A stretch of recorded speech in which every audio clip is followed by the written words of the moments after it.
Hello, I am so excited to have all of you joining us here today on this show. And I'll tell you what, I love all of my guests. You know I do. Every week I say I've got the best guest ever, but this week I truly have the best guest ever. This man, I would adopt him in a minute as my brother, as my son, as anything he would be willing to be, because he is just the heart and soul of what it is to be a marvelous, wonderful human being. And I met him about 10 years ago, and Steve the Hurricane Weiss. And in fact, let's go ahead and bring him on up, Jace. Steve the Hurricane, see the big hurricane behind him. And the man, I'll tell you what, he comes in and he will blow you away. And that's no pun intended. And Steve, I am sick that I have let so many years, it's been a couple of years since we've spoken, go by without me keeping in touch with you, because you are one of those rare people that have just gone the whole gamut, and you have a heart that is, I tell you, Fort Knox can't begin to compare to the gold in your heart. And I honor you, I love you, and I cherish the fact that I get to know you.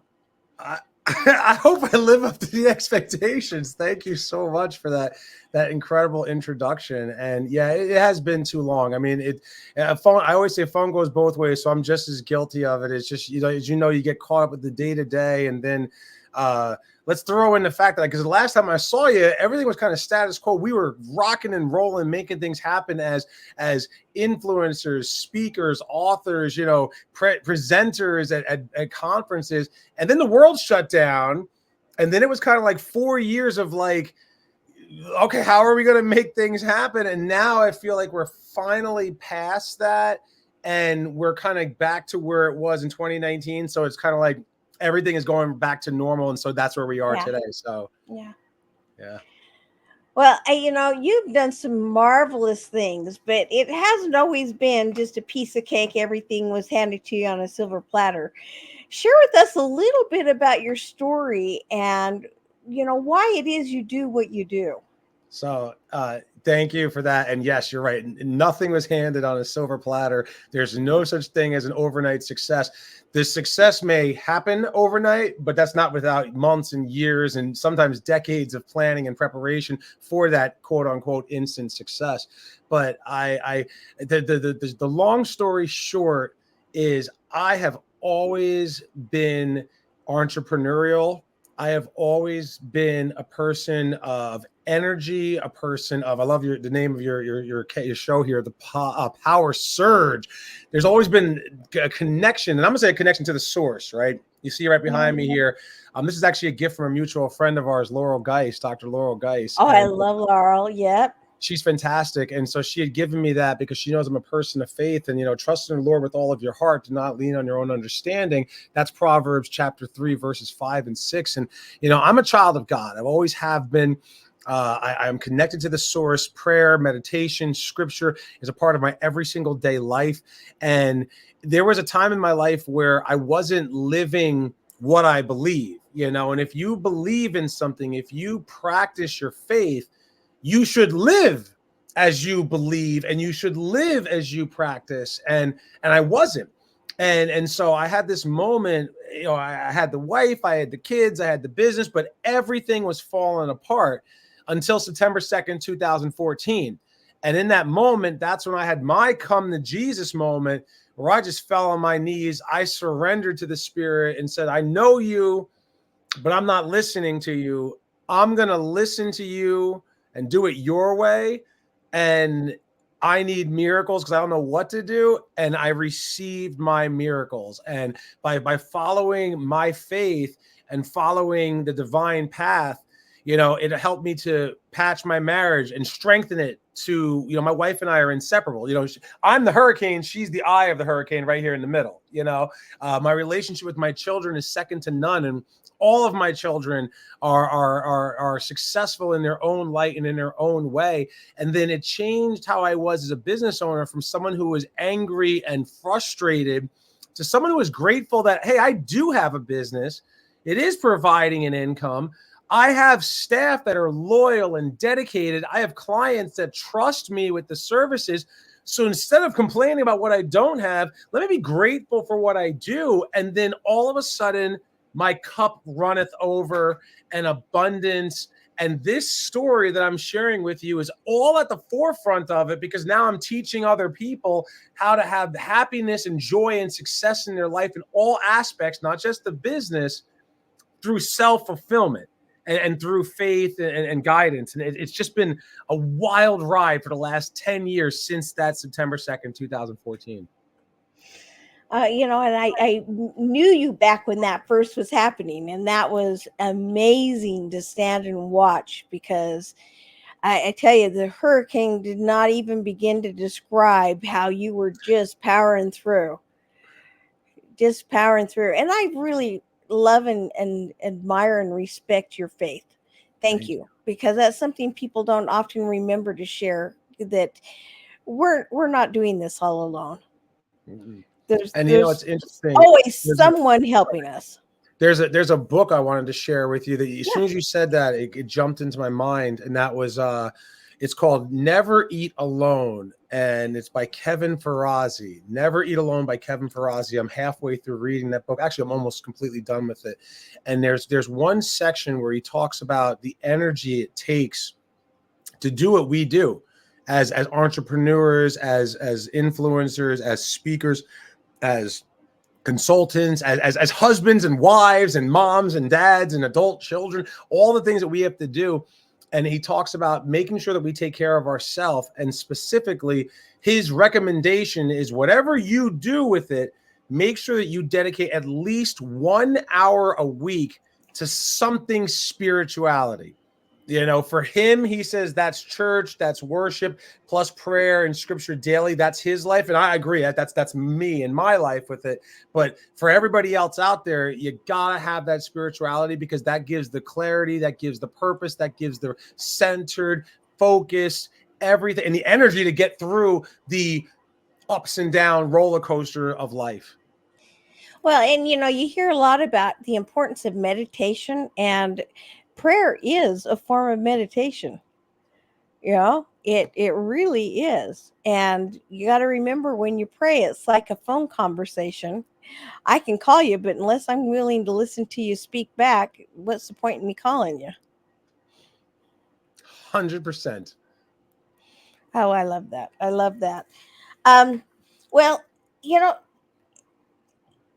everything's going great, but tell us about where you're at now, what it is that you're doing, and how people can get in touch with you.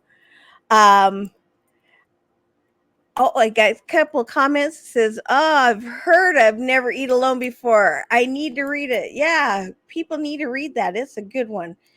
Yeah, and I wrote it down. You saw me writing while you were talking, because I was going, okay, I got to get that one. Tell us about what you're doing and how people can get involved. And I know we were talking for a moment about my mom. Yeah. And how you know how to do that, and you've got a nonprofit. You've got so many things going on, but let's just tackle one at a time. So yes, I definitely have too much going on for sure. One of the things I did over the summer when I took my annual retreat in August was eliminate things off my plate because there was too much. But yeah, my main business, Home Care Evolution, Hurricane Marketing Enterprises, it's designed to help home care agency owners scale and help them scale and grow through providing superior outcomes for their patients. Meaning, when you provide a better service for people and people get better care, you're going to be able to leverage that to grow your organization. And so indirectly, since I started the company in 2012, we've helped more than 1 million people get the care that they need. Through improving those outcomes, those 1 million people have helped my clients to generate more than $1 billion in revenue on top of what they were doing without us. And so it's been a wild ride during this time. I have a couple of other businesses that I have. I have an investment business in real estate right now that me and several of my partners, we own 7 properties, and we're continuing to grow that business. I recently, earlier this year, became a minor partner, a 20% partner in a virtual assistant business, which I'm really excited about. We, as of yesterday, have 77 full-time employees working in the Philippines with Wonderful. all these businesses, and they're healthcare related, so it's very unique and specific to it. Right. But it's exciting because it's just wild to see how much influence and how to be able to really help, and it really helps the entrepreneur. It helps out the economy of another country. It helps out the patient at the end because it keeps the cost of care down by doing a little bit of outsourcing, but you still have the people inside the office as well. Like this balance of overflow of work that doesn't have to boggle down the in-house staff by sending it remotely. It's a beautiful blend. That's the business that I took on earlier this year. And then, yes, the nonprofit, the Institute for Dignity and Grace. And it is off the ground. It's not where I want it to be, but it is definitely starting out with what its mission is, which is advocacy for our seniors.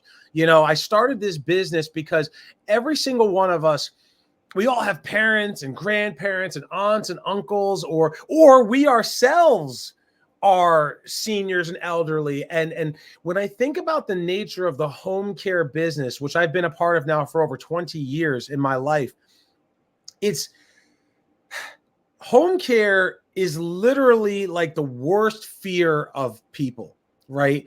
Like most people, they hope that when their time comes, they fall asleep and they never wake up again.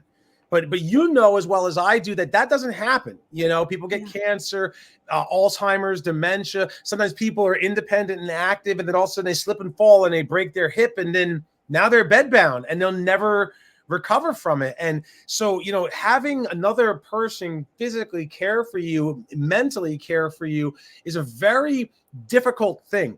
And the Institute for Dignity and Grace is designed to help with senior advocacy, to remind the healthcare continuum that this is still a person. This is a successful adult. They've lived their life to 80, 90, 100 years.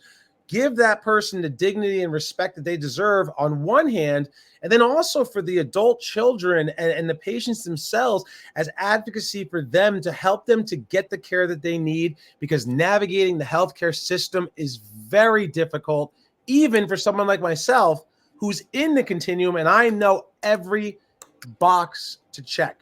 So that's the mission of Dignity and Grace.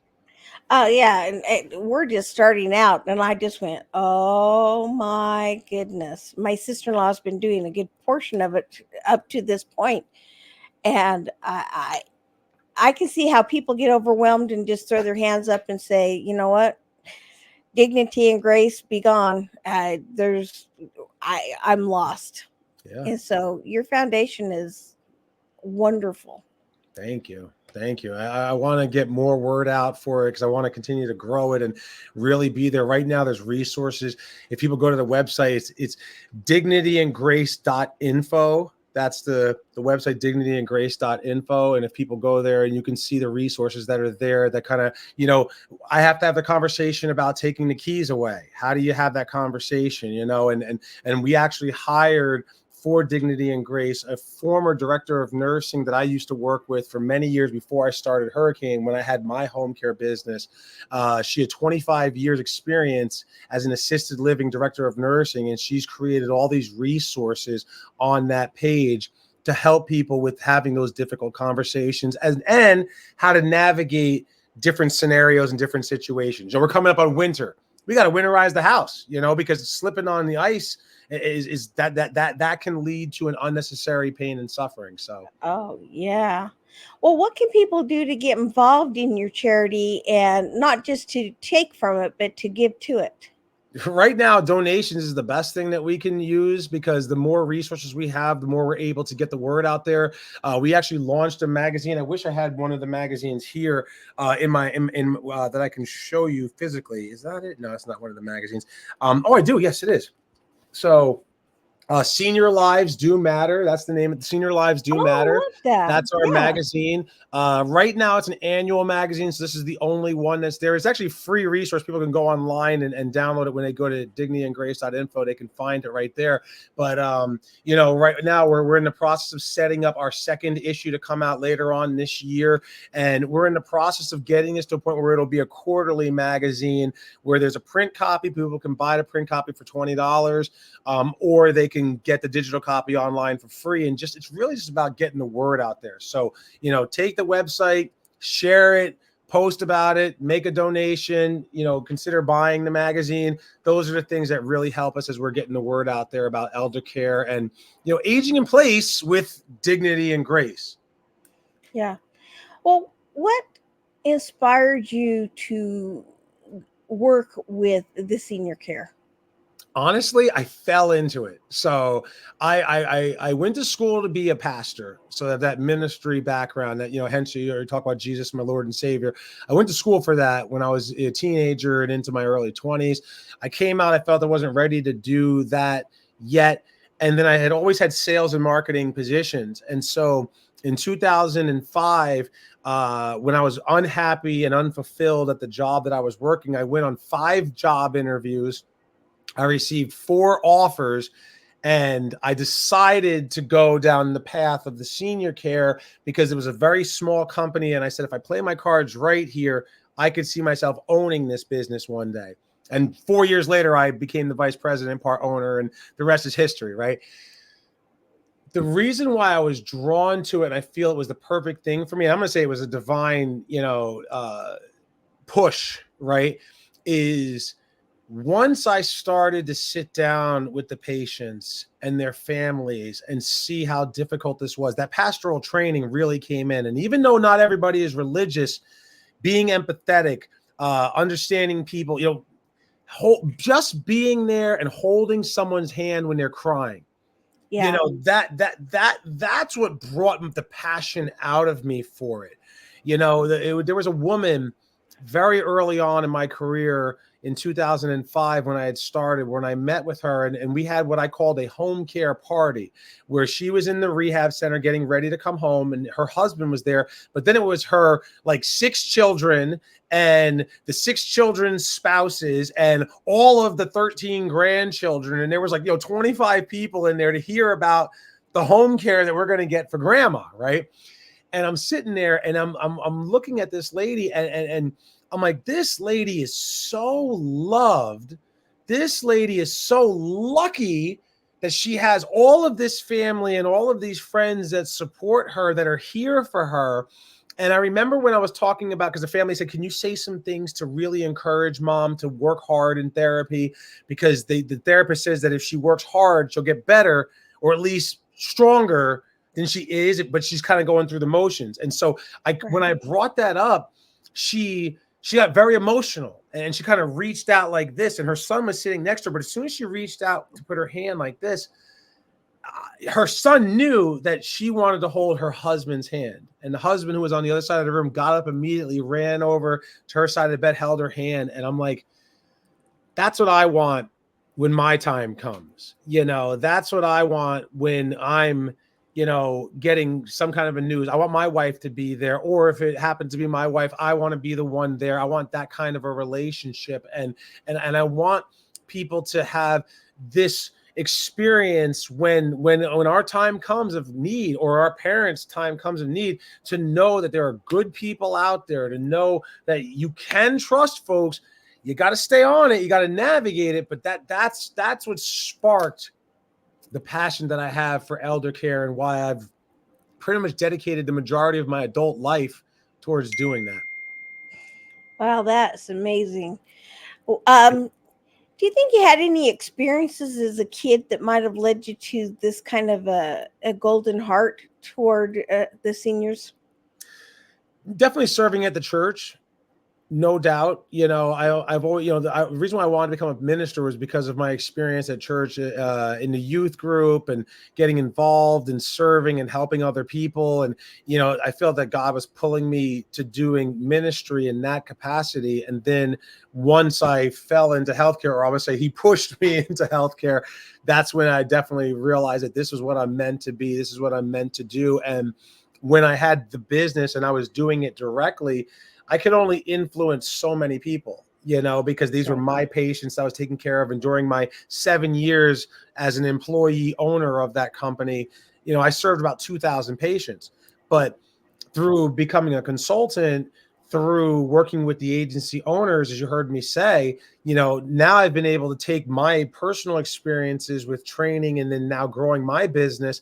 I've been able to influence thousands of owners into providing Yeah. care for millions of patients. And that's really where God has been taking me. And it's been a roller coaster, right? But it's been a roller coaster that, because of the ultimate like purpose behind it, you get through those valleys and you really celebrate those peaks. Okay, that makes sense. That makes sense. I'm just thinking of how to have that conversation with a care provider, saying you need to go and join Steve's stuff, and The Grace and Vivian be. conversation, and it's wild. That's a very wild question, right? So the way that I attract people to working with me is through the same old ways that everybody attracts, right? I'm working too hard, I'm not making enough money, and I'm constantly stressed out. So when you work with me, I help you reduce those things by getting this right. And so I attract them by, do you have a problem in these three areas? Which, what entrepreneur doesn't, right? So when they come to me and all of a sudden I get them going here, then all of a sudden they get the work-life balance back. The business is providing the service that they always wanted it to, because I don't think there's anybody I've ever met, maybe one person, I actually advised that person to get out of the business. Every other person I've ever met, they want to help people, but Right. they're lacking the know-how. So I show them, and then how to get the processes down, and then manage the finances. And then all of a sudden they're like, I'm making more, I'm working less, I'm not as stressed, and I'm helping people. It's a quadruple win straight across the board. That's how I attract people to it. So if you want to attract somebody to it, tell them, are you making enough money? Are you stressed out? Are you burning out their candle on both ends there? You should talk to Steve. He'll help you figure it Yeah. out and thrive. Well, I just I as an individual who's now going to be doing this, and I'm not an agency. I'm just thinking, I'm going to have to rely on some agencies to do some things. And so, that's the first thing. I've got it written down here. I got to subscribe to the magazine. Um, and, my mom could live another 10 years or not. Right. We don't have a clue. And, it's like she's got some very serious conditions, but she's stubborn and healthy as an ox. But those serious conditions are very serious conditions, and so she's not healthy. And so Right. it's one of those, you know, It's very it, difficult. it's hard to say. And you know, as a child, I don't want to take away her role as the parent, but at the same time, I've got to step in and take over that role to make sure she's safe and she doesn't fall, or we don't have an issue that she doesn't drive her car, because if she's having a hard time walking, she's not going to be able to press the brake as quickly as she thinks she will. Right. And those are tough conversations, and the fact that you've got this already set up to help people with those tough conversations is miraculous. And I think more and more of us are going to find that we're in that position, not necessarily with our own parents, but maybe our grandparents or an aunt or an uncle, or uh, and some of us maybe ourselves. Hopefully, knock on wood, I've got several more years to go before that's the case. But um, you know, when does it happen? It happens when something happens. And that's where I spend a majority of my time working with the agency owners and the business owners, and then filtering it through to their staff to help them to understand your side of it, right? The patient and the patient's family side of it, where when people are contacting us, it's crisis. Very, very few people are contacting, getting care set up in place before something happens. People wait until something happens and then they go to get it. But time is of the essence. The major life change is here, and it is a dropping everything, and it's very emotional and stressful. And the tips that I give to the adult children, which I'll share with you, my friend over here, Karen, Dr. Perkins, right? Yeah. I and to your listeners, is number one, make sure that you take time for yourself. All right. That is very important, because it's very easy to burn out, especially if you're a sandwich, generation where you have your mom is aging and she needs help. You are also helping your own children who may be adults, they themselves, and grandkids. Like, there's a lot on you and you're pulled in both directions. You have to make sure there's time for yourself. I was last week in Houston with some of my top clients, and I always open up these board meetings I do with my top clients with a 90-minute segment on self-care. And I remind them that there's 168 hours in every week, 168 hours. And if you block off 56 hours for sleep, let's say you sleep 1/3 of the week, that's 8 hours a day, 7 days a week. That leaves you with 112 hours. And before you do anything else with that 112 hours of awake time, prioritize spending 12 of that 112 hours on yourself, because you got 100 hours left for everything else. And I guarantee, if you make the time for your physical fitness, your baking club, that book that you want to read, prayer, meditation, going for a walk, vacation, massage, whatever, like, I don't care what the 12 hours, it's your time, not on your cell phone, not on a computer, your time, something for yourself. I guarantee the other 100 hours, you're going to be productive, you're going to be focused, you're going to be energized, and you're going to be able to handle everything that's thrown at you, and you'll be able to handle it much better because you're ready for it, as opposed to trying to just go, and then we fall in this trap of spiraling down a depression, anxiety, overwhelmed, defeated, impossible scenario. That's the first thing I tell everybody. I like that with the 12 hours, and my children can attest to this. I have not done that and not prioritized when they were young. I worked so that they had a place to live and food to eat and clothes to wear. And there were times that I would work 96 to 108 hours a week, which means basically I slept very little and I didn't have any time for myself. And the little bit of time I had for them was rushed so that I could get to work to get the work done so that I can make the paycheck to take care of those things. And in looking back, none of them remembered that they had the nice shoes, but they remember that, you know what, mom was gone. And I think that's something that's really important for all of us to keep in mind as we look back on our lives. None of us say, oh, I wish I'd spent more hours working. I wish I'd have made more money for better shoes or for better meals. We say, I wish I'd have spent more time with loved ones. I wish I'd made more memories so that I had more memories to share. And as I got older, I got better. But I went about 8 years there where I was working 96 to 108 hours a week. Yeah. And it was not healthy for anybody, especially not me. And so I like, that advice of taking 12 hours. If I'd have taken 12 hours for myself, I think I would have realized I needed to take another minimum of 24 hours for everybody else.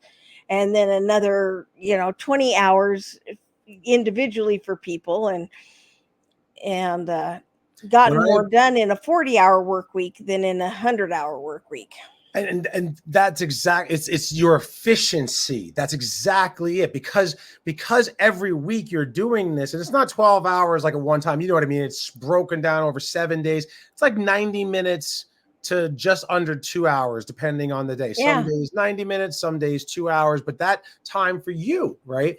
And what it does is it makes it so that when you are doing the things that you have to do, you have to work, you have to care for mom, you have to care for kids, you got to do all these other responsibilities. You can do it because you have the energy, because you recharged yourself, and not just sleep, but you recharged yourself, fulfilled yourself, so that you can then take care of someone else. It's that age-old saying, I can't care for someone else if I can't care for myself. That's impossible. Yeah. And Well, it's very easy to fall into it's a trap. It's a trap. My mother has been permanently disabled since 2015.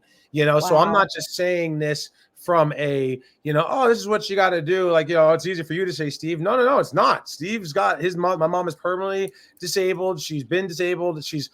I want to say she doesn't have a lot of time left with her kidneys shutting down and all these other things that are happening. That's happening right now.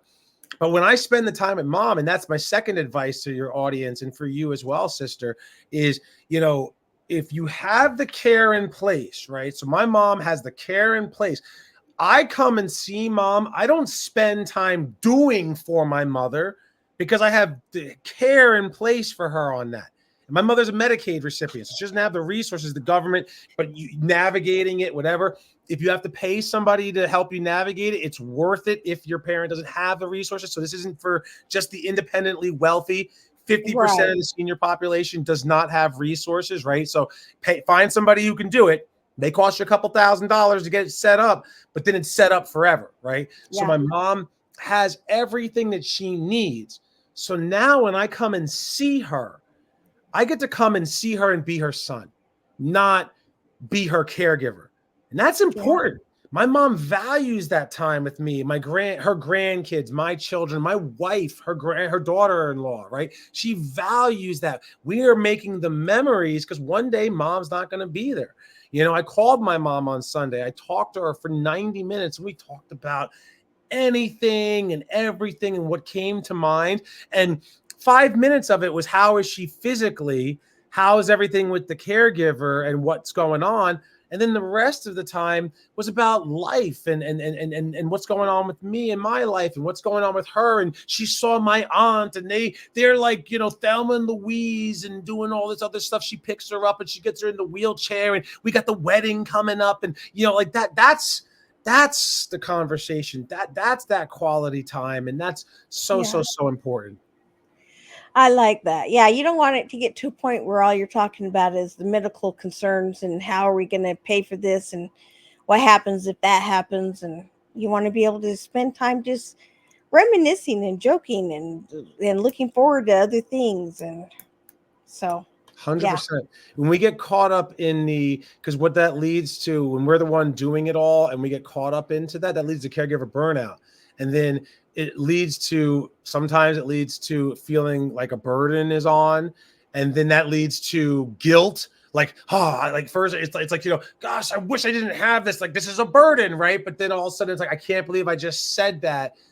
Now I'm ashamed of myself. And those are not good places to be in, So, by having that mental clarity, that 12 hours for self, 100 hours for everything else, and I would break it down, 30 hours for family, 30 hours for responsibilities that I have, and then 40 hours for work. That's what I kind of teach people, how to balance their time.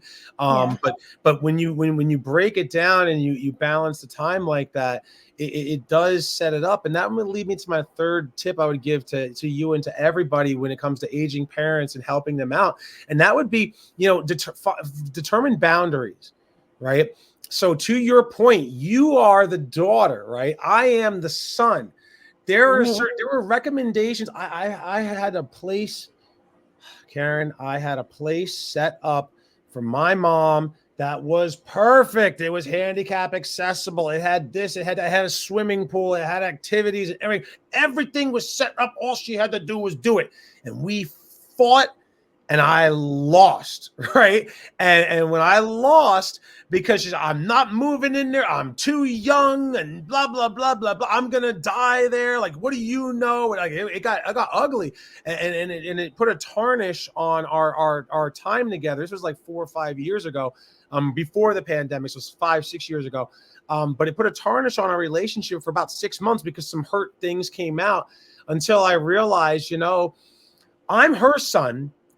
She's not my daughter, right? Right. And I have to have some tough love. And so she's going to end up staying where she is, where she is in the same place that's really not set up for her. But I got it set up as best as possible.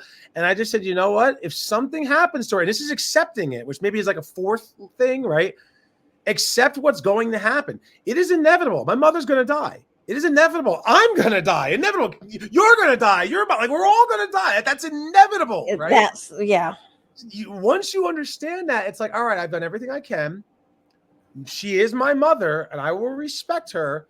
And if something happens to her, I have to let her know, listen, because you're choosing it, I can't run and be there either, because I also have a wife, and I also have 3 children, and I have a business, and I travel and everything else. So by you doing this, you understand the consequences. And a couple of times stuff has happened, and what it came down to is it created this mutual respect where she's my mother, and she's going to do what she's going to do. And if it ultimately does her in, that is her life, and I had to accept that.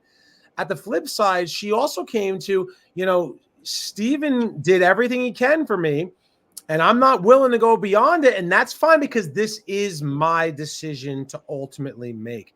And so again, we're getting deep here. I had no idea this is what we were going to talk about, but I'm glad we are, because it's so important. Because, I mean, if there's 330 million people in the United States, I can guarantee like 40, 50 million of them are going through this right now.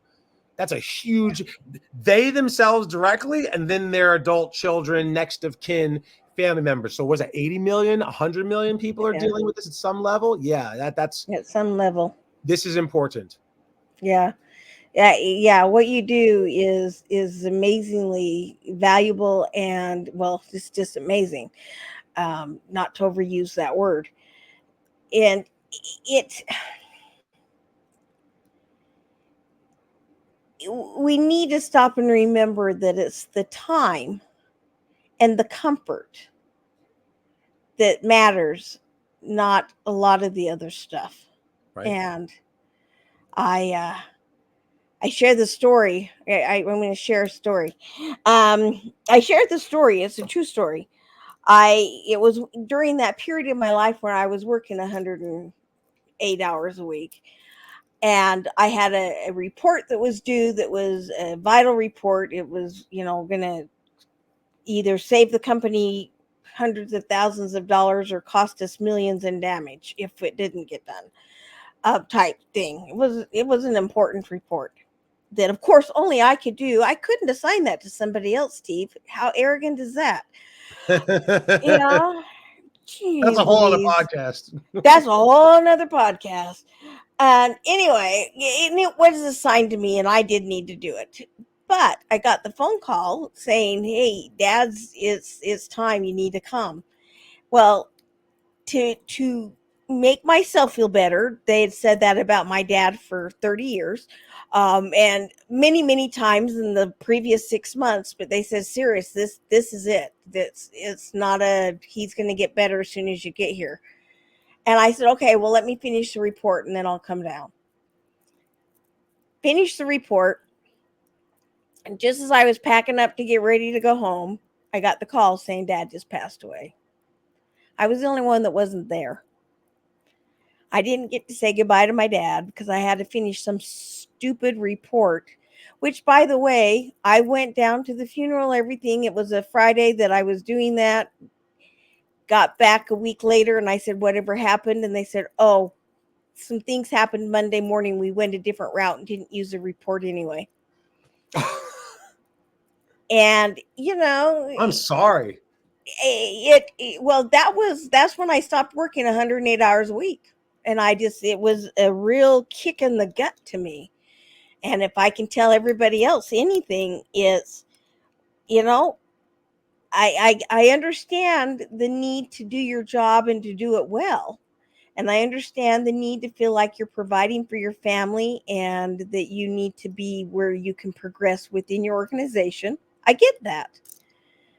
But when all is said and done, if I died tomorrow, they're not going to stop the office. They're not going to stop and throw a big old morning more and a parade. They're going to just keep on working like, oh, well, that was inconvenient. So, all right, who's going to cover her stuff while we find somebody to replace her?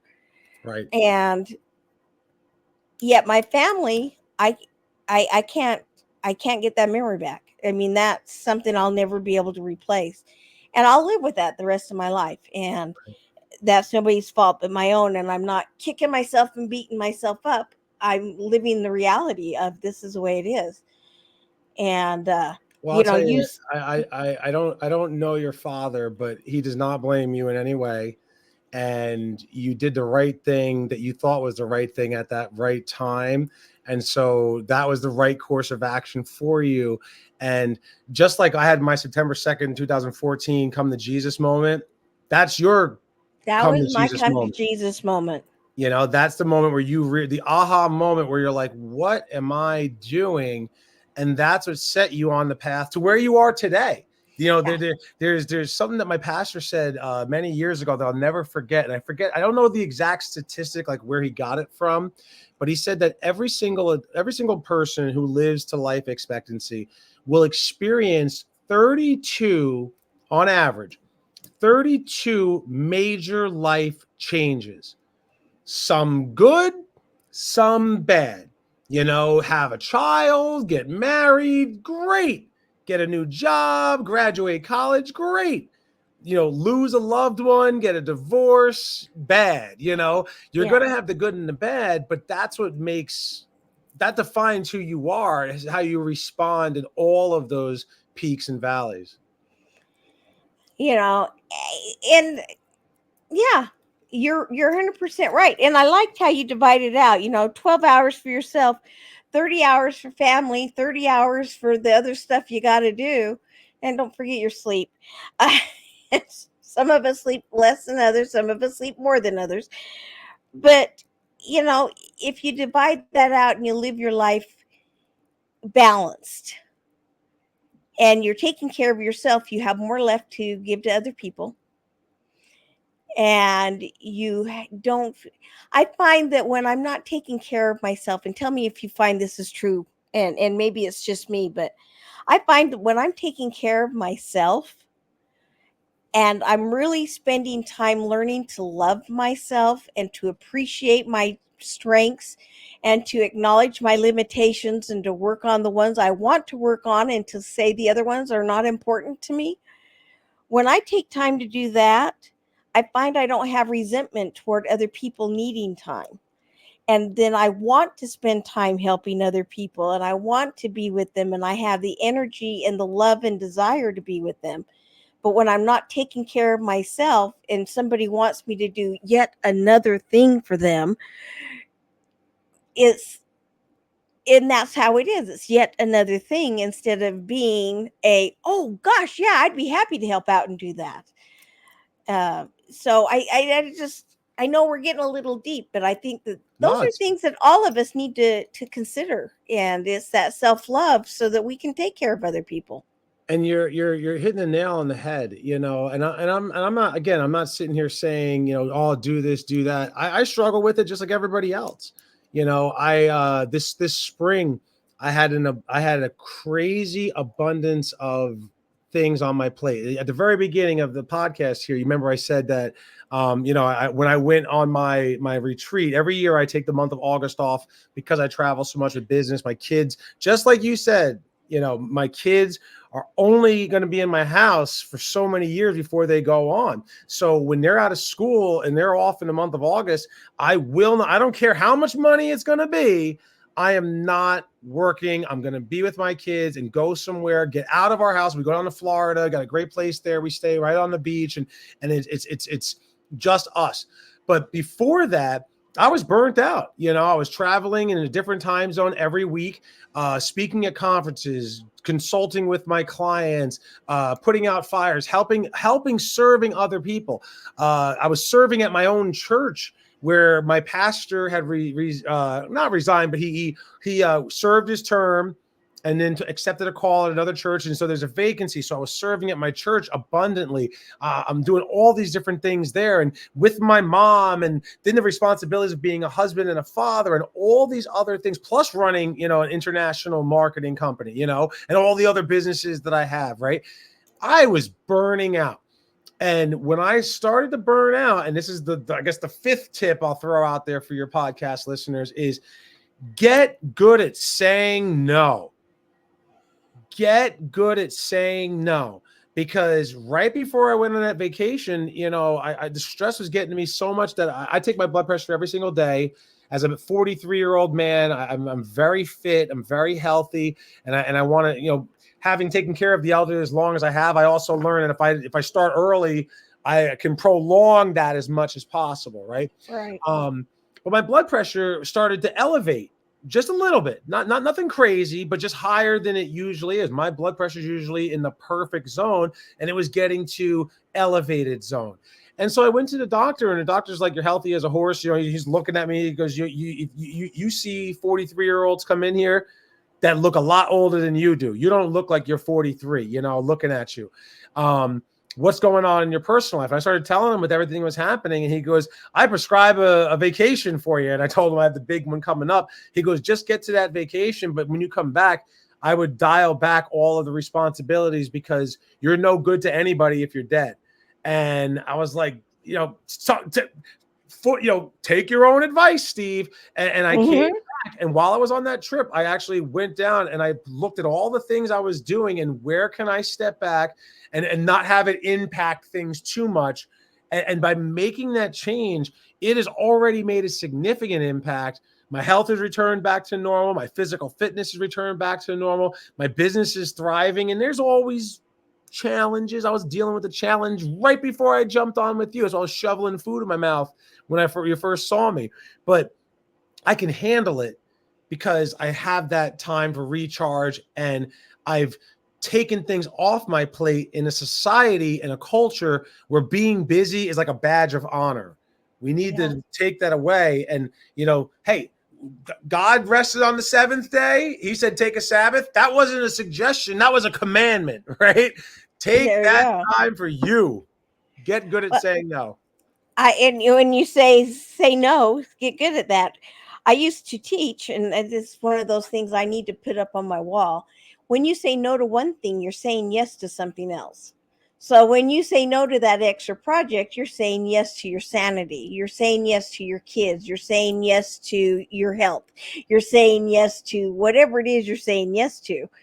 And when you say yes to something, you are saying no to something else. So you're always saying yes and you're always saying no. You might as well say yes and no to the right things.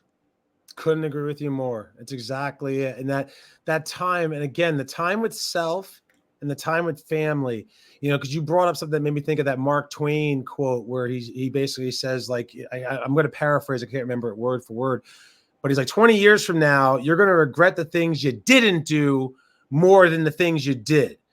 And then he's like, so set sail and blow the, like, I forget the rest of it, but that beginning part of it is so true. And, when I look back over I can't say the last 20 years, because a lot of stuff in the first 10 years of the last 20 were great decisions. That's how I met my wife. That's how, we had the children, I did own the business. That's my passion. So the first 10 years of this last 20 was great. But the last decade, from that September 2nd, 2014, that's 10 years now. That decision and making the time for the right priorities, that's why I'm where I am today. No doubt in my mind. And the craziest thing is less time in my business, but more focused time, because I wasn't depressed and everything. Mm-hmm. That's what makes the cup runneth over. That's where I have people who have businesses 4, 5, 10 times the size of mine that are working with me. And they're like, the reason why I work with you is not because of the business. It's because you help me be my best self I Mm-hmm. can manage the business when I'm on, but I'm Yeah. off and you help me stay on. That's like the greatest like fulfillment for me. Now, I don't want to forget this. So I'm not saving it for last. So, how do people get in touch with you that do want to work with you? Yeah, I mean, social media is probably the easiest way. You know, if you look up, you see my name right here. It says Steve the Hurricane. That is actually a registered trademark. It is a real thing. It's not a fake thing or whatever. Steve Weiss is my name, but Steve the Hurricane is my registered trademark. Let's see, I can't actually pull out my shirt's too tight over here, but I actually have my logo. It's actually tattooed right here Oh, that's on my arm. I've awesome. been Steve Yeah, the look at Hurricane now that. for almost 20 years now. So that's Yeah. that's Yeah. who I am.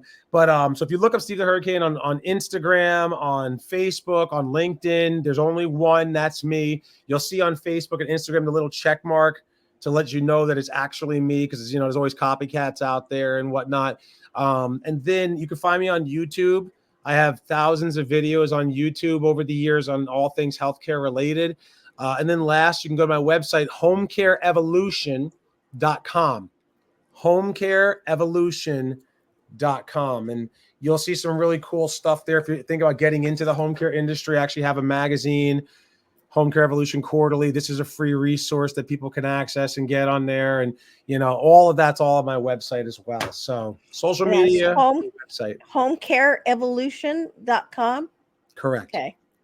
Yep, there. Jace got that up there for us. He's awesome. I love my Jace. He is. my VA is the best. He's my executive assistant, and I just adore him. Thank you for getting that up there, Jace. I didn't want to. I'm not ending things. I just didn't want to leave this until the very end Yeah, because yeah. I didn't want to get pushing off and forgetting to do those things. Um, what are some of the? I mean, you've given us a lot of great tips, and honestly, you're a young man, and you Don't are a feel young like it man. sometimes. You're a young man for what you have accomplished. Okay, you are. Thank you. And you're my kids' age. Boy, that aged me, didn't it? You're my kids' age, and you've accomplished a lot of things, and so have they. But what advice would you give to anybody at any age for them to get where they want to be, to find their purpose in life, and to at the same time not have regrets at the end? Wow, that's a loaded question. So I'll break it into like two different phases. All right. So I'd Okay. say to my peers, people in their 40s and younger, right? People in their 40s and younger, I would say, uh, don't put it off. If it's important, if it's what you want to do, don't put it off. Stop waiting for the perfect moment, because there's never a perfect moment. My wife was the one, when I look at my marriage, and one of the best defining moments of my marriage, before the September 2nd, 2014 moment too, but I still would say this is one of the most defining moments, was in 2012 rather, when I started Hurricane Marketing Enterprises. And I was not fulfilled. I wanted to start a business. We had the nest egg from the sale of Care Choice, which was my home care company that I was a partner of. We had all these resources and stuff. And my wife looked at me and she goes, "Start your business. I trust you." And I was like, "What? We can't do this right now. Steven is 18 months going on 2 years old, and Sydney is 3, 4 months old. We got babies. It's not a good time." And she goes, "It's never going to be a good time. We'll figure it out. I trust you. Just start your business because you're not happy." And man, looking back, hindsight, that was the bet. That's exactly what I needed to hear. And that was the encouragement that I was able to do to push forward and do this as a 32-year-old, actually 31, a 31-year-old father of 2 babies, infants, husband. That was amazing. So, and my advice, don't wait for it to be perfect, because it's never going to be perfect. There's always going to be a reason why you can't. Instead, think of the reasons why you can and why you have Right. to, and move forward. Now, to the other half, the people over the age of 50 and above, right? I want you to remember that it doesn't matter if you're like, well, I'm, closer to the end of my life than I am to the birth, right? Don't worry about that. Colonel Sanders, Stephen Harvey, the list goes on and on of all these famous people, entrepreneurs who didn't start their businesses, who didn't get successful until they were in their 60s. Colonel Sanders was 65 when he started Kentucky Fried Chicken. What's stopping you? I was on the phone with one of my clients a little while ago who's 68 years old, and she's talking about selling her business. And she's like, well, I don't know what I'm going to do next. And I'm kind of nervous, and, I'll always work or whatever. And I said, don't worry about that. It's going to come to you. You will figure out what to do. And I started telling her about what my clients who have sold their businesses, who are retirement age, what they did. And then and with the self-discovery, the new chapter, you just got to turn the page. So all you got to do is turn the page. Those empty nesters out there. Well, now my kids are all grown up, and what am I going to do? Whatever you want, right? Do it though. Don't let age be a barrier. Don't let health be a barrier. Don't let anything be a barrier. Do it. There are countless stories, and I'll even go biblical over here, right? Everybody's heard of Moses. He was 80 years old when he said, let my people go. 80. All right. So, you can literally do anything. You just have to take that first step, young or old, just do it. Well, and I had somebody give me advice a million years ago, because I am 1,000,005. And they said, I said, well, it'll take me 3 years to figure that out. This is too long. And they said, well, how long is 3 years? And then I said, well, 3 years. Well, how old will you be? I told them how old I'd be, and they say, oh, okay. So you'll be, how many years is it before you're how old? And I told them, and they said, so you can be that age anyway, regardless, because you're going to be that age, and you can be that age with this new skill, or you can be that age and not have that skill and still have the excuse that it takes too long. And it's like,